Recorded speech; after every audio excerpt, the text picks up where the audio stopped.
This is the On to Mark Wrestling Podcast.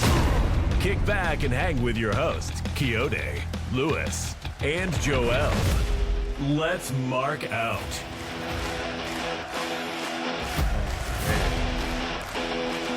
Fellas, boys and girls, ladies and gentlemen, welcome back to the show. This is On the Mark Wrestling Podcast. And no, you don't have to adjust your screen because, yes, you are seeing three of us. It is the three-man band back on the scene. Lewis back from assignment. Joel, the hater. Lewis, the administrator. And me, the Kayode, the producer, back in the scene with y'all guys. Episode 126 coming at y'all, man. And we got a good show for y'all. We got some stuff to talk about. Oh, yeah. This week. Fellas, what's going on with you? Joel, how you doing, brother? What's going on with you, man? I'm good, man. Just caught a great episode of Dynamite. I'm ready to talk some graps with the fellas. Let's get it. Lewis, the administrator himself, dropping dimes on the IG. If you're not checking out the IG, check it out. If you're not checking out the TikTok, check out TikTok. Lewis, how are you feeling today, man? I see that you got the WrestleMania shirt, the jersey on, and the Yankee hat because it is opening day, or not open. It's opening day, right? Yeah. Opening day. How you feeling, bro? I'm feeling good, man. There's always something different about this time of year. You know, it's the road to WrestleMania. It's the return of baseball. NBA is about to go into the playoffs. For those of you who watch college sports, I don't particularly, but March Madness is a big deal. So, yeah, it's an exciting time to be a sports/entertainment fan. 100%, y'all. Let's get into it because we got to talk about some stuff, man. We're getting closer and closer to WrestleMania. We're getting closer and closer. And I don't want to start with WrestleMania, but I'm just saying we're getting closer and closer to WrestleMania. We got to touch upon how we feeling about this build thus far. Like, is it what we think it should be? Is it exactly where we think it would have been, should be, all that good stuff? We'll hit that in a minute. But the first thing we got to talk about is, man, I didn't know what to think about the news that we could be possibly losing the great Toni Storm for the entirety of 2026. And this just came out, fellas. Just came out that it's not injury related. So the internet is speculating. And here at On the Mark Wrestling Podcast, we like to speculate too. And I'm going to speculate that we may get Toni Storm as maybe Mama Storm, possibly. Maybe, possibly. You know, my man Juice was hence the name. My man Juice did not spill that juice. But man, we are talking Toni Storm out for 2026, man. What a hit for AEW. But I do feel this is the perfect time to have the women's not only step up, but feature them even more. And a possible Mercedes Moné return. She's been gone for a little bit. You know, maybe just throw Mercedes in it and get her rolling in the main event scene for the championship. Fellas, is this what do you guys feel about this Toni Storm out for 2026, the rest of 2026? What's your speculation, and can the AEW women's division survive without their star quarterback? Lewis, what you think? It's so crazy how you're mentioning this, because this is my first time hearing about this particular rumor as far as the reason for why Toni Storm is going to be absent. That didn't even cross my mind. Like, possible pregnancy, that did not cross my mind. But now it makes sense because the speculation online and the dirt sheets, they were all saying, well, she's been doing meet and greets and photo ops, and there's no cast, there's no brace, there's no indication, or at least visibly, of any type of injury. So if it is true that she's about to have a baby, that makes sense, right? That makes sense as to why she would be out for the rest of the year with a quote unquote undisclosed Quote unquote. injury, if you will. Yes, But yes. I mean, if it is true, again, that's just hearsay and rumors and innuendo. But if it is true, props to her and, and Juice Robinson. A little funny joke you made there. He, he didn't spill the juice, He right? just spilled the juice. But in any case, I think so. To answer your question, Kayode, I think that the now I can't keep it straight.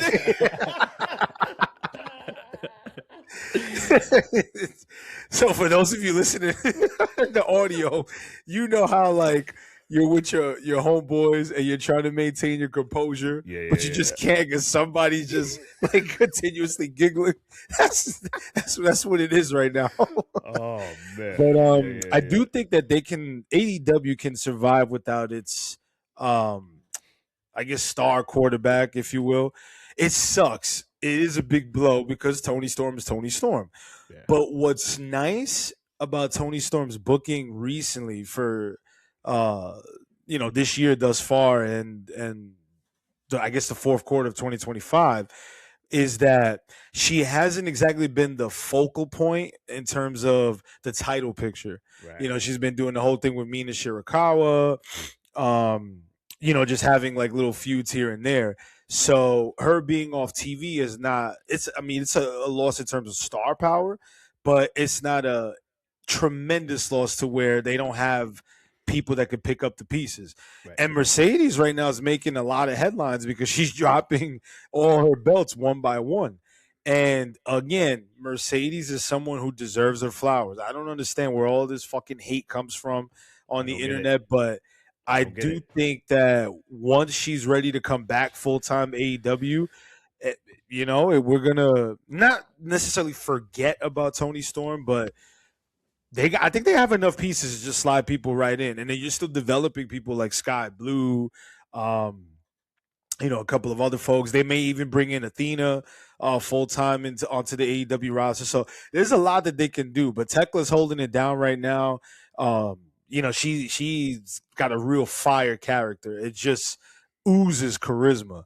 Sometimes she tends to ramble when she's cutting a promo, but I like it, because it's different. So I think the women's division is still going to be good, man. And that's a testament to how much they've evolved and grown over the past couple of years. Yeah, I 100% agree with you, man. I don't, people saying they don't understand why Athena has not been in some sort of main event feature program. Like no one understand. Even when she was doing the stuff with Mercedes Moné, you got a glimpse of like, okay, she can be on this roster and kill it. And then she disappears out of nowhere. Like never went right back to ROH. And why does that even exist is another question. Why does ROH exist? Unless they are using it as like a farm system or a developmental, which it doesn't look like. It's just there. It's just like another toy for Tony Khan, which we got to talk about at some point. But yeah, I mean, we'll see what happens. Joel, what's your thoughts, man, on the Tony situation, the situation? Yeah. Shout out to Toni Storm and Juice Robinson if the rumors are true. Yes. But yeah, I think like Lewis said, this is actually a really good time for her to go away for a bit. I think she kind of has done everything that needs to be done in AEW when it comes to the women's division. She's a 4-time AEW Women's World Champion. She basically was the focal point of that division. So now this gives space for the other women to develop and hopefully take the ball and run with it. Thekla has been killing it. Mercedes, like we mentioned, she's gonna come back soon. She's been dropping all her titles all across the world. Shout out to Mercedes too, because a lot of people were like, she's not gonna drop those titles. And look, she's doing the job. She's going to all these places. She's selling out arenas. She's giving all these indie promotions their biggest sellouts. So like Mercedes is doing some really cool stuff for women's wrestling that should be highlighted. But yeah, like you mentioned, Thekla, Mercedes, Willow, Chris Statlander, like it's time for all of you guys to step up. The biggest fish is out of the pond, so now y'all all got to take that ball and run with it. And I have faith. I think the AEW's women's division is actually the strongest it's been in a long time. Absolutely. When you have Thekla as the world champion, you have Willow as a TBS champion, and now you have Divine Dominion, I believe is their name. Yes. Yeah, Megan Bain and Lena Cross as the tag team champions.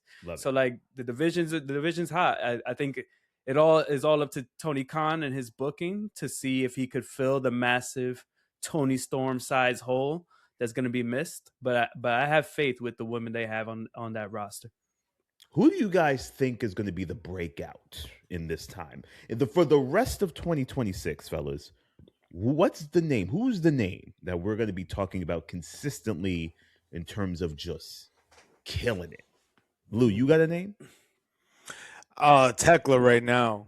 Okay. Whether she holds that momentum past the summer and past All In London, that remains to be seen. But she is the breakout person right now. Right. So I could totally see how by the end of 2026, when we're talking year-end awards and stuff like that, how she could very well be Female Wrestler of the Year for the company. Good point. Joel, what you got, man? Who do you think? I'm gonna throw a little bit of a wild card there, and I think this has to be the year Willow wins the AEW Women's World Title. I don't know how we get there. She needs to drop the TBS title, but Willow versus maybe Mercedes as a champion or something like that. I could see that being a big match. Willow has beat Mercedes before, so that could be a way, that we get her to get that world title once again. So, and I think she has all the star power in the world. She's the type of wrestler that you could send to do those radio shows, do those news shows. She has a bright energy. She makes everybody in the room smile. I feel like she's a good representation for the company. So I wouldn't be surprised if we're talking about Willow at the end of this year. I like it. Yeah. Willow's interesting. If it's not going to be this year, I don't know about Willow because she's almost. It's like she's almost there. They give it to she's always on television. She's doing good matches or whatever, and then it almost feels like they take her out of whatever possible program they're going to put her in that would have skyrocketed her even further. And I'm not mad at the whole tag team joint with her and Harley. It works, and it's basically what's keeping the Harley around. To tell you the truth, the comedy bits were only going to go so far, and her in ring is it's just okay. So what's the best thing to do? Throwing her a tag team with one of the most promising women on the roster, which is Willow, and that kind of gives her a little prop up, like holds her up a little bit. So we'll see, fellas. We'll see what the rest of 2026 looks like. Because when people heard that news, they were shocked. They were like, "Oh man, what does this women's division look like without Toni?" But I think it's going to be fine, fellas. Like we just said, I think it'll be just fine. Now, fellas, we got to talk about WWE. Man, they are. God, they treat us so weird sometimes as fans, man. They treat us like peasants. They treat us like peasants, Lou. There you go. They treat us like peasants. No respect sometimes. And I gotta tell you, there's no respect for this man. WrestleMania is approximately 4 weeks away. We haven't seen this dude on television in maybe 2 Raws, possibly, maybe 3. This guy has retired. Not only AJ Styles, but John Cena. Why is this man not on or being talked about or being mentioned as being even remotely involved in this year's Mania? What happens to Gunther? Here's the question, fellas. Will Gunther be on the card come WrestleMania in Las Vegas? Joel, what you think, man? Man, I had to look it up when you were talking. So the last time we saw Gunther on Raw was March 2nd. March what? 2nd? So 3 weeks ago when he defeated Dragon Lee. That's going on a month. when he That's defeated crazy. Dragon Lee, and yeah, man, like you said, he not only retired AJ Styles, not only retired John Cena, he retired Goldberg, and now he has nothing going into WrestleMania.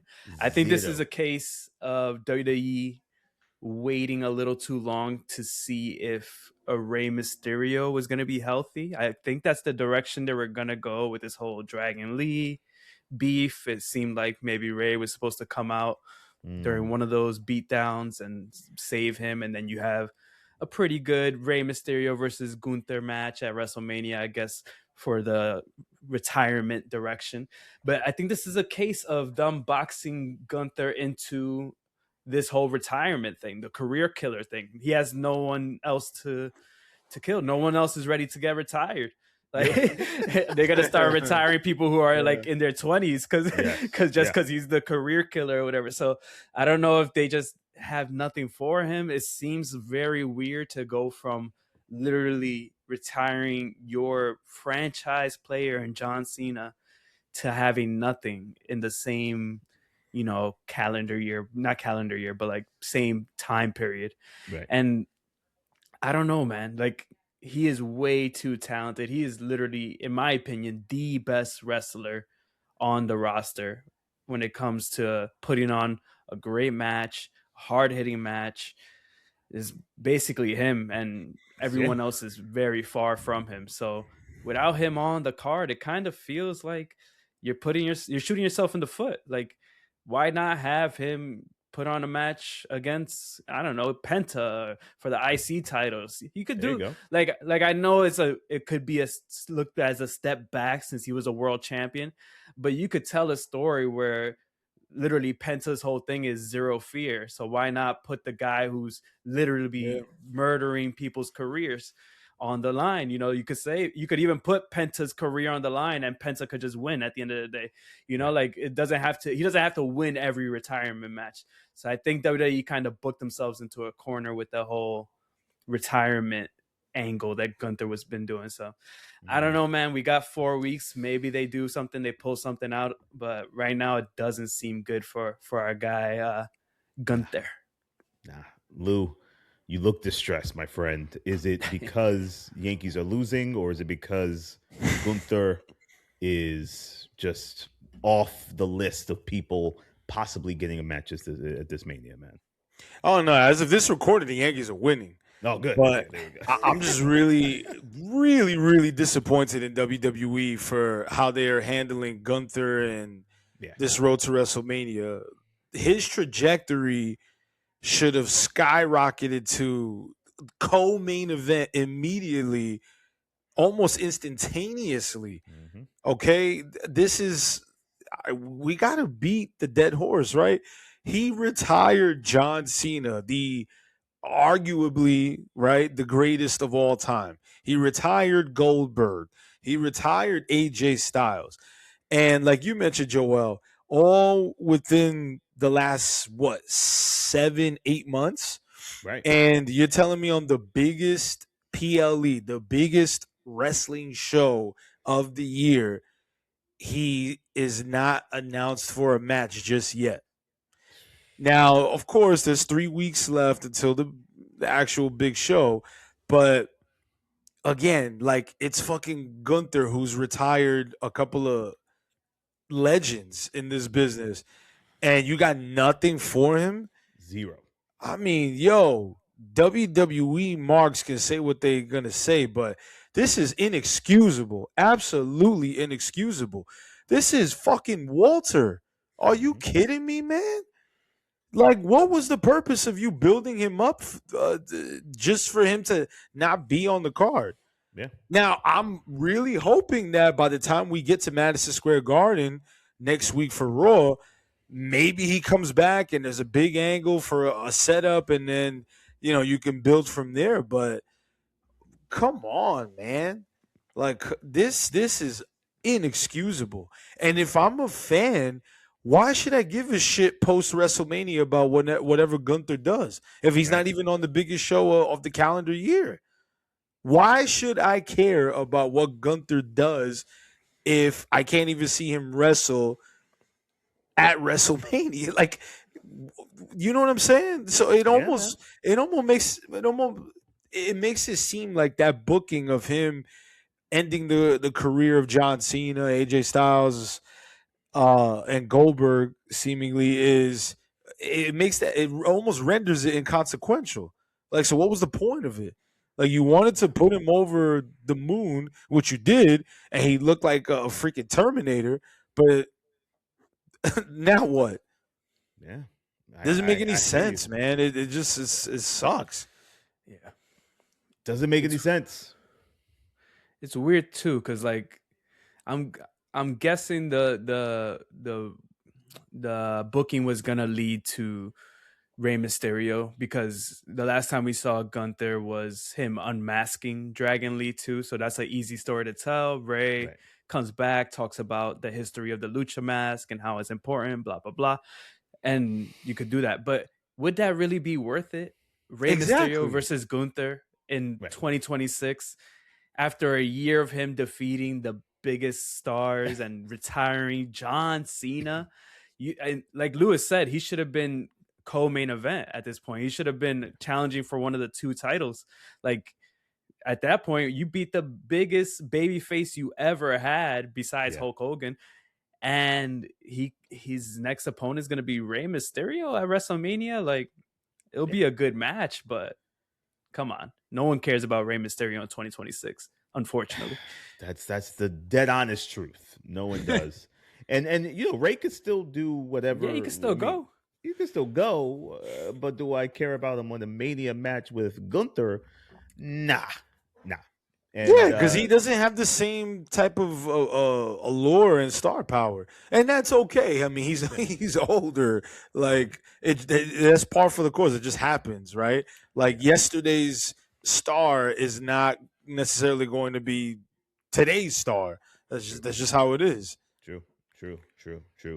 We'll see how this Gunther unravels. If he's not on the show at Madison Square Garden next week, we could I'm going to count Gunther out in terms of being on a Mania card. That'll leave us at 3 weeks. There's just no way that you could build something of any substance. But knowing WWE, though, they will try to throw something in there. They'll fit Gunther in there at the very last minute and try to convince us all that we should care about it and why we should care about it. When really, you guys rush this, and now it just means nothing to anybody because there's no story behind it. But we'll see. Gunther has been missing. Where is he? That's the question. We want answers. Where is he? But I'll tell you one thing, fellas. For this next one, we got to talk about none other than, and this is kind of off the beaten path, just for a little bit. We got to talk about none other than your boy Sid getting into the Hall of Fame. Got to give it up for Sid. One of my favorite bad guys in the early 2000s, 90s, late 90s, mid to late 90s, or whatnot. Classic battle between him and Shawn Michaels at Survivor Series. One of my favorite matches, even though the match wasn't good. It was just the hype and the feel of everything happening in the garden, where it was just like the crowd was hot. Sid is, who's the man? And everyone's responding, and the guardrail was leaning over. It was just that big fight feel. Yeah, I mean, I think you got to give him more credit, Kayode. It was a good match. It was all right. It was okay. But fundamentally, I wouldn't say it was great. But I thought Sid versus Undertaker at WrestleMania 13 was amazing when I was like 11. Yes, exactly. Yes. You grow up and you're like, oh man. And now you watch back, and I'm like, it's okay. But no, the match was good because I will say the match was good because I was highly entertained, and the vibe and the aura of the crowd really added to that match. To tell you the truth, it really added to it. But Sid's in the Hall of Fame, guys. Here's my thoughts, and I just gotta say this: Sid should have been in there years ago, and the fact that Sid died a little bit before this and is now going into the Hall of Fame just kind of didn't sit well with me. It was one of those feelings where you got to give these people their flowers that they're still alive, especially in pro wrestling. Like, you don't know who's gonna go or who's left. Like, some of these guys who received Hall of Fame honors, most of them passed on. Yeah. And now we have another one where it's Sid. And I just feel like, it's great that he's got it and that he's going to go in and that his family or whoever is going to be there to receive the ring and make a speech, all that good stuff.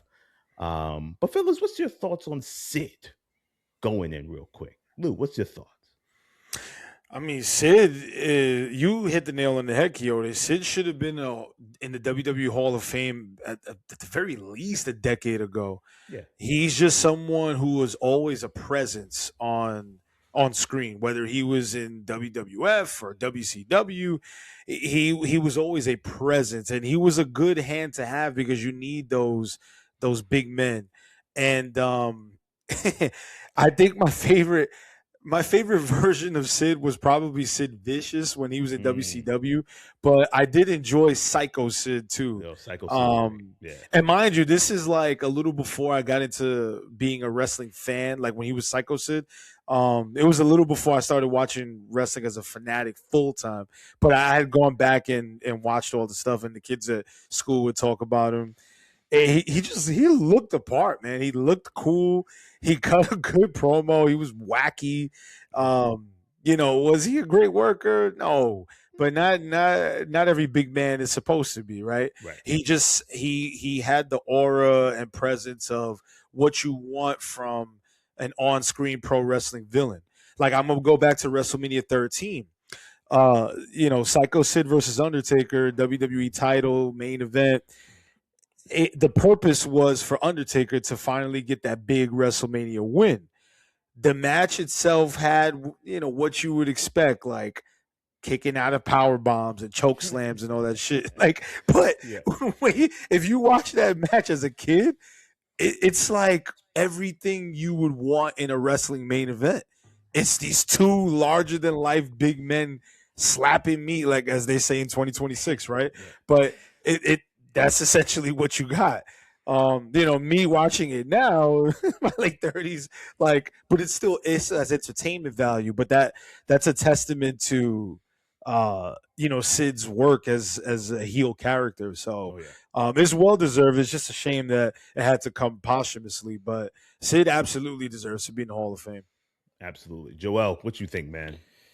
Man, I gotta be honest, Sid is kind of a blind spot for me in my wrestling fandom. Just because it was kind of that era where I wasn't watching really. I was a little too young. And then he was in WCW once I started watching. So I just heard of him and I knew of him, but I've never really gone back and watched much of his stuff. But from what I have seen, I think he kind of reminded me of like a Brock Lesnar, almost like genetic freak, right? So big, so undeniable from his look that it just seemed like Lewis said he fit the part. The one thing that I do remember sadly from seeing the most is his gnarly injury. Oh, yeah. so unfortunately, I feel like that's the most I've seen of Sid. Yes. Just because that clip goes around so often. And but yeah, man. But like you guys said, I think he's one of those guys that he might not have been the best worker, but when you think of a wrestler, or when you're explaining, or when you're casting for a movie and you need a wrestler in a movie, you get someone who looks like Sid. So yeah, man, like you said, he should have been in there already. And I do agree with you, Kayode. When it comes to these Hall of Fame, we need to get them in there way sooner, because there's so many stories of people who should have been in there before they passed away, and then it's too late, and you got to do it after the fact. So we got to give these people their flowers while they're still here. And hopefully we start seeing that more with the next generation, like Attitude Era guys who are kind of forgotten, and Ruthless Aggression guys who are a little bit forgotten. Like get Steve Blackman in the Hall of Fame, Blackman. Get the Lethal Weapon. Yeah, get Finley. I don't know who's in the Hall of Fame. Some of these guys might be in the Hall of Fame already, but some of these guys who are just mid-card guys, but they were super entertaining, part of our childhoods. They should be in there, because at the end of the day, it's a made-up Hall of Fame. There's no real credentials. It's not like you need to be a world champion 7 times over or anything like that. It's just whoever provided us entertainment value. So yeah, get all of those guys. Whoever's in good like standing with the company, you should get them in there before it's too late. For 100%, man. And I'm not gonna lie, this year's Hall of Fame lineup is solid. Demolition, Stephanie McMahon, AJ Styles, Dennis Rodman was a little questionable. I remember Dennis mostly in WCW days, but maybe that's just me. I think that's all he did. That's all he did. That was it. WCW. That's what he's getting inducted for. I don't love the Dennis Rodman induction for a WWE Hall of Fame, but I kind of get it because WCW. Listen, now, I don't know.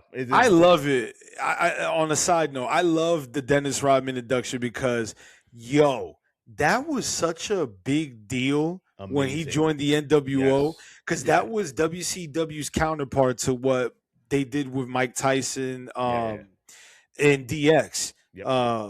Earlier that year. So, matter of fact. You know what? Now I got to correct myself on the timeline. Was Dennis Rodman, was that 1997 or 1998? 97, 98, I believe.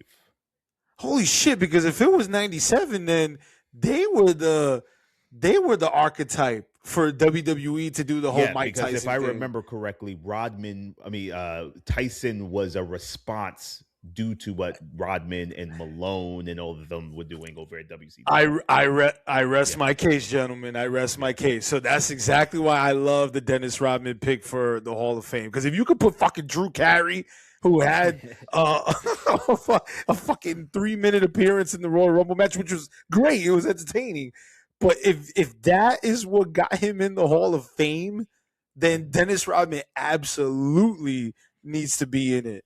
I mean, this guy was taking bumps in opposite Karl Malone and fucking DDP. Like that was a big deal, man. Oh man, that was some good WCW, man. Yeah, that was for everyone who's watched the Last Dance documentary.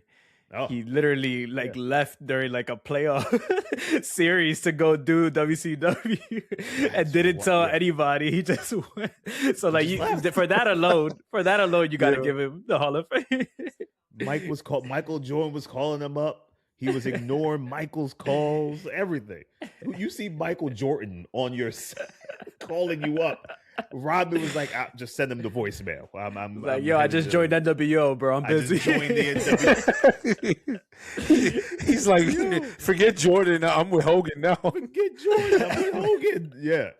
Rodman was great. Yeah, now that you said that, fellas, it opens my eyes a little more to the reason of why Rodman would be in the celebrity wing of the Hall of Fame, which makes sense. It makes sense, right? Yeah. But yeah. It's a solid lineup so far. I wonder if they're going to add at least one more. Maybe not. They got 5 inductees. I don't think they want this to be a 4-hour thing, knowing WWE. I think that's enough. I think that's probably a solid, enough. So we'll see. But big ups to Sid and his family finally getting in. Psycho Sid, Sid Vicious, all that good stuff into the WWE Hall of Fame. Fellas, I got to go into one of my favorite parts of the show. And this is not actually a haters club. I'm actually going to show a little love today. Oh, okay. I mean, the fake out. The fake out. The fake out. The fake out. Yes. The fake out. The fake out. Yeah. I love you. Yeah. This is a little showing some love on my end. The last couple of weeks, your boy's been inducting people into the VIP section of the Haters Club, and with free bottle service, 2 bottles on us. Damn. And this time I wanted to show some love to someone we mentioned in the show today, fellas, which I didn't know we were going to go there, but you guys mentioned her, and I gotta show some love to Thekla, bro. Thekla. Damn, what an image. Thekla, right? her own Instagram page. Thekla is something else. I think she is the most authentic character / partly herself in that ring, behind the mic, in front of the camera that we have seen in the women's division in AEW ever. Yeah. I think there's a natural charisma. There is a badassness to her that is untouched, unmatched. And she's solid in the ring in terms of performance and reaction and emotion and selling. I mean, if anybody is going to be an MVP for this women's division for the rest of 2026 and booking wise should be on the very tippy top, it should be Thekla right here. It should be Thekla 1000%. I love the fact that you never know what she's gonna do or say. Like, it almost seems like she's going off of what she was told to stay on the rails about. Like, it almost seems like sometimes her mind is like, all right, this is what I'm supposed to say, but I'm going to switch it and freak it up a little bit and say this instead to get like a reaction. Thekla, y'all, I'm showing love because I've been impressed.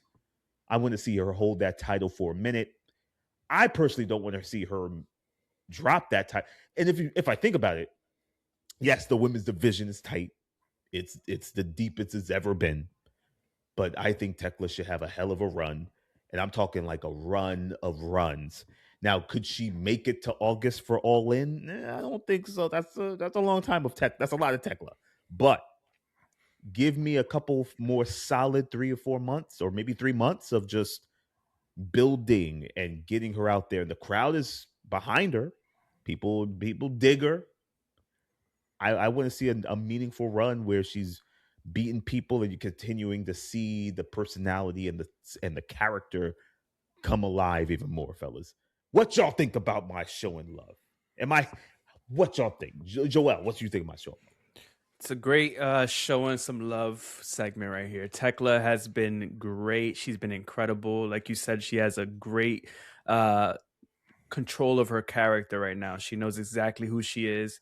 She knows exactly what to say, what to do in the ring. And I think something that's underrated and something that AEW hasn't done a lot with the women's division is have a straight up heel just doing heel stuff in the women's main event picture. We haven't really seen that. I'm trying to think back towards like all of the AEW women's champions, and we haven't seen someone who's really been like cheating to win, like using her stable. Like she has Sky Blue and Julia Hart coming in and distracting the baby faces. Today on Dynamite, we saw her use the brass knucks to beat Mina. So like she's obviously a heel, and she's not afraid to be a heel. I think a lot of times in AEW, the heels they almost want to be cool, right? Like even like a Kyle Fletcher, for example. He's such a good guy in the ring. Like his in-ring presence is so good that he gets cheered just because he's incredible in the ring, even though he's supposed to be a heel. But with Thekla, her in-ring is incredible, but she also uses the heel tactics in a way that she'll make sure she's getting booed at the end of the day. So it's very underrated. I think Thekla is one of the best signings they've done recently. And I think she's only been there for like less than a year. Less than a year, for sure. Incredible signing by Tony Khan. And I gotta say, shout out to the Austrians, man. She's Austrian. Gunther's Austrian. So heavy Austrian episode here on the but heavy on the Austrian. They seem to be producing heavy on the Austrian. They seem to be producing the best wrestlers nowadays. So something's going on in Austria, in the water over there or something, because you got some great grapplers over there. So yeah, shout out to Thekla, man. Great, showing some love. Lewis, what you think, man? Did we hit it with the showing love segment? Yeah, there's nothing that much more that I need to add. I've been digging Thekla for a while now, and I just appreciate her work on so many levels, like the in-ring performance, the promo, the entrance, the look.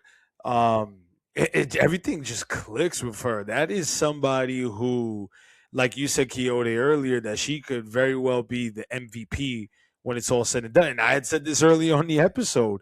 It would not surprise me that if by the end of the year people are voting for female wrestler of the year and she's like a top nominee, if not their top vote. Like she's that good. And All In London, it's late August, right? Right. But that's kind of sort of around the corner. It's not that much of a stretch to say that she'll probably still hold that title going into that event, No, actually, not to because say if that, they yeah. if they get a babyface really over, then that would be a perfect time for her to drop the title. Or not, maybe she just fucking retains. That's a good point. Yeah. You know, Man, a babyface Mercedes versus Thekla at All In. just I'm saying. I'm down for that. That's gonna Just be saying that we could very well see something like that. that's an incredible match right there. Yep. I like the babyface Mercedes and a heel Tekla. And at that point, Tekla should be like dastardly cheating, and just like crowd is kind of conflicted. They want to love her, they cheer for her still, and she's dope and she's doing all this stuff. And then the Mercedes, man, I agree with you, Joel. That match could be fire. Easy. Yes. Doing the dance. Her and doing the everything. dance at All In with 80,000 All that fans. with 80,000 fans. Yeah.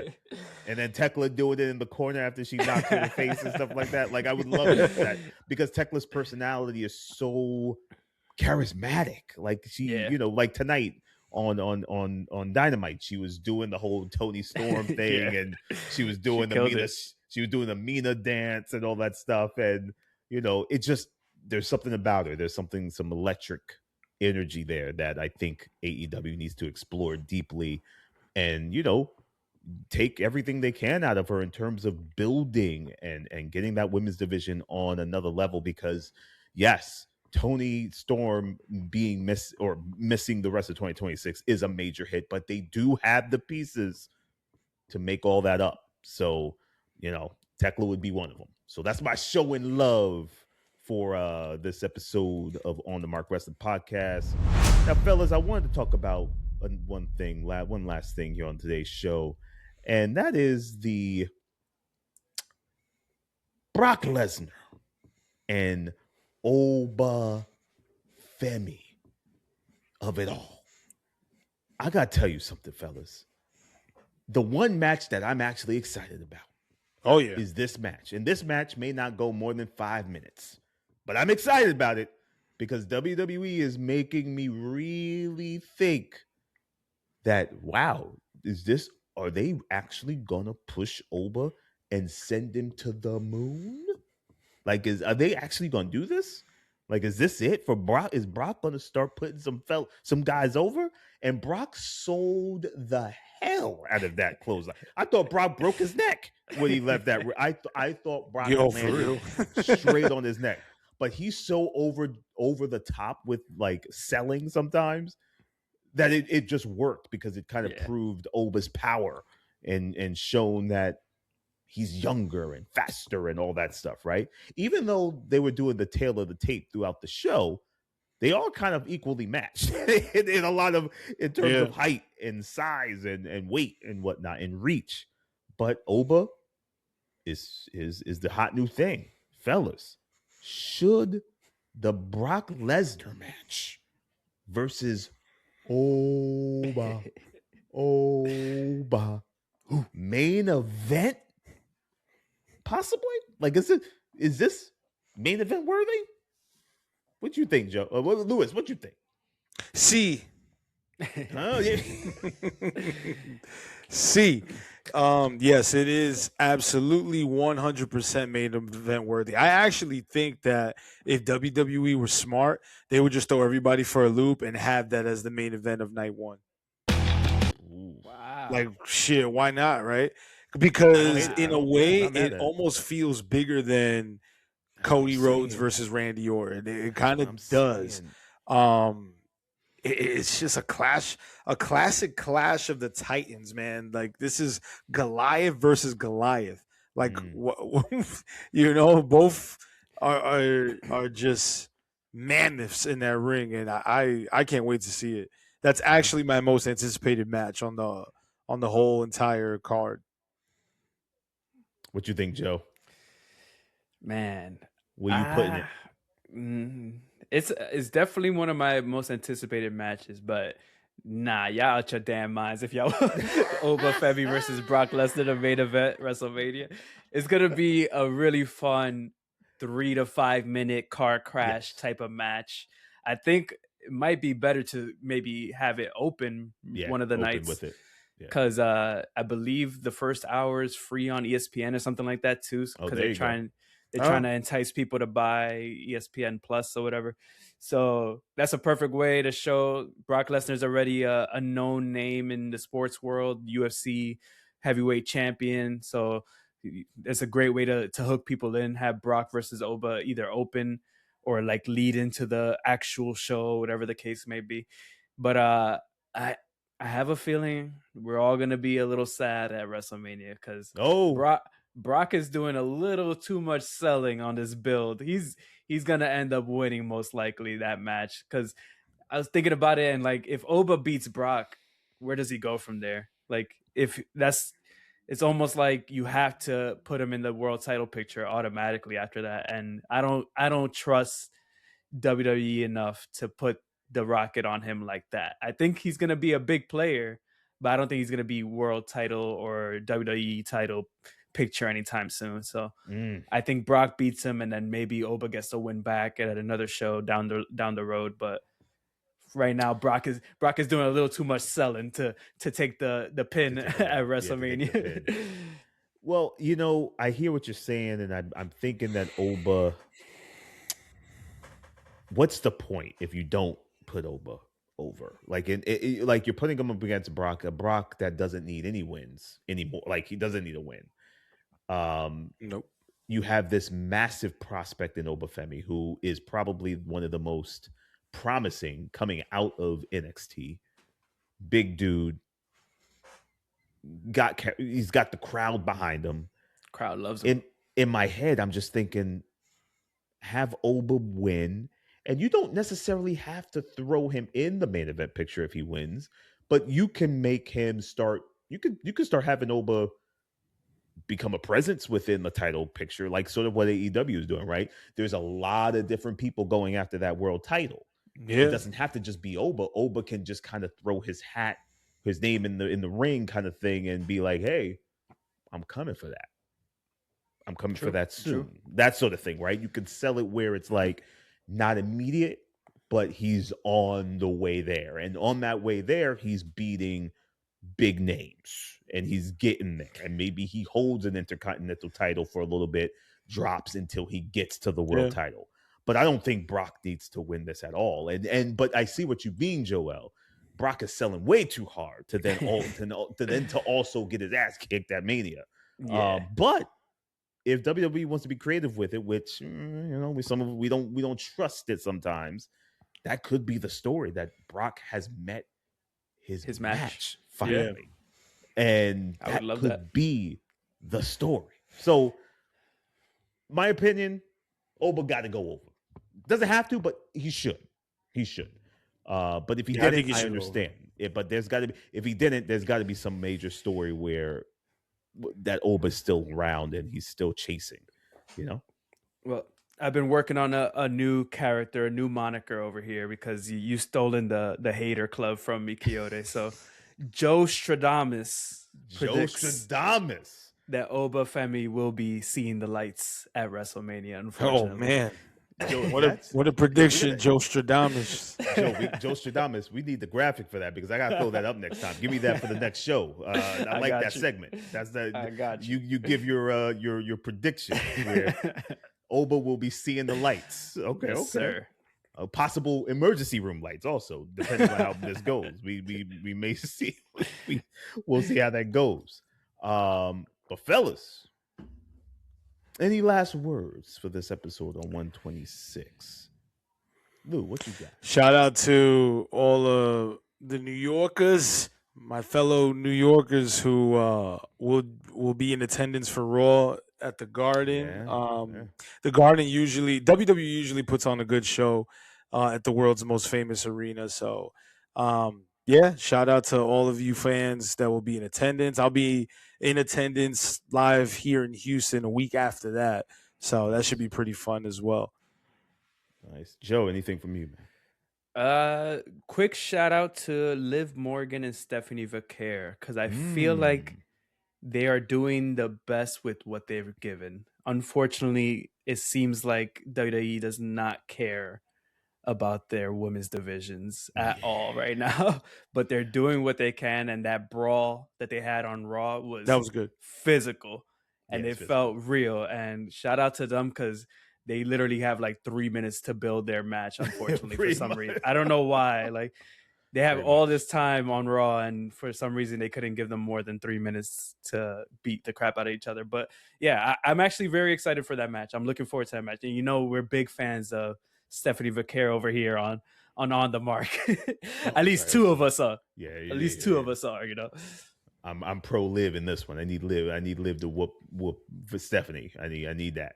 That's sorry, fellas. It's gonna happen at Mania. It's gonna happen. Kayode Damas says that Stephanie Vaquer will be seeing the bright lights of Las Vegas, baby. She ain't walking out of there with the title. I'm telling you that right now. She ain't doing it. But listen, fellas, it's been a great show. Thank you for joining us for episode 126. Until next time, y'all. Peace. You have just listened to the On the Mark Wrestling Podcast, a Scriptly adapted production. Follow us on Instagram, Facebook, TikTok, and YouTube at On the Mark Wrestling. And email us on onthemarkpodcast@gmail.com.